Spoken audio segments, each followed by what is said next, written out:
Yeah, We're but still speaking to the police. from what I remember in the Thug Gunner situation, well, number one, Thug is saying Gunner's a rat. That's number one. The guy that is allegedly being snitched on is saying that Gunner ratted on him.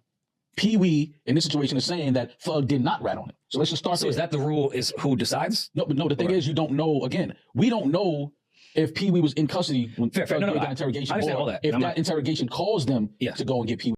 What this really boils down to is dudes have no business being in the streets. A lot of these young people, they want to be cool.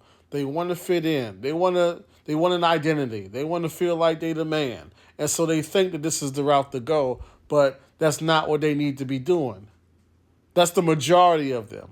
That's why you're hearing all these conversations these days. Oh, if I say this, but it wasn't used at trial. If I said this, but I didn't really mean that. If you can't find me in the paperwork. If somebody said this about me first. If you pay attention, you're hearing all these different conversations these days about, is this really telling? Is this really snitching? And the reason why that's going on is because most of these people that are getting into this, they should not have been in it in the first place. Because let's not act like, even the civilians, we all know what the standard always was.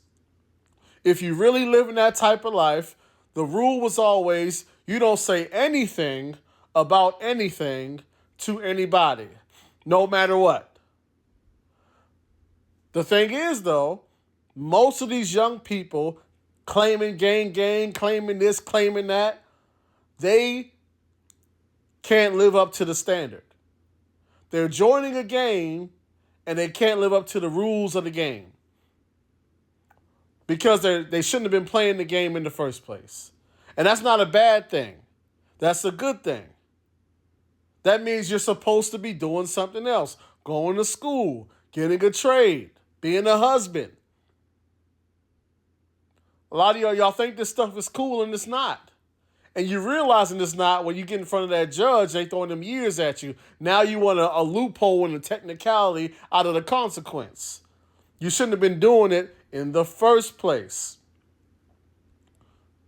The fact that you're looking for a loophole out of the situation you put yourself in means you shouldn't have been there.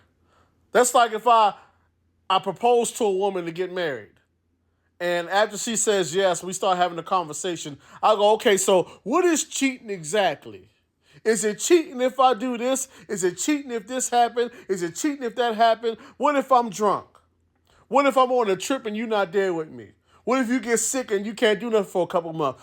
The fact that you're having a conversation means that you were not ready for the commitment that you made. If you make a commitment for marriage, which is independent faithfulness to one person for life, and 5 minutes after you make the commitment, you're talking about, well, what is cheating exactly? That means you're not ready for that commitment, and you shouldn't make it. It's the same thing for the streets. If this moment you are in court or in front of the judge or in jail and they throwing years at you, and you start saying this and saying that, and you talking about, well, technically I'm not a snitch, because that means you shouldn't have been doing it in the first place. And most of you should not have been doing it in the first place. It's not as cool as you thought it was, is it? It's not as fun as you thought it was, is it? Get yourself a trade, young man.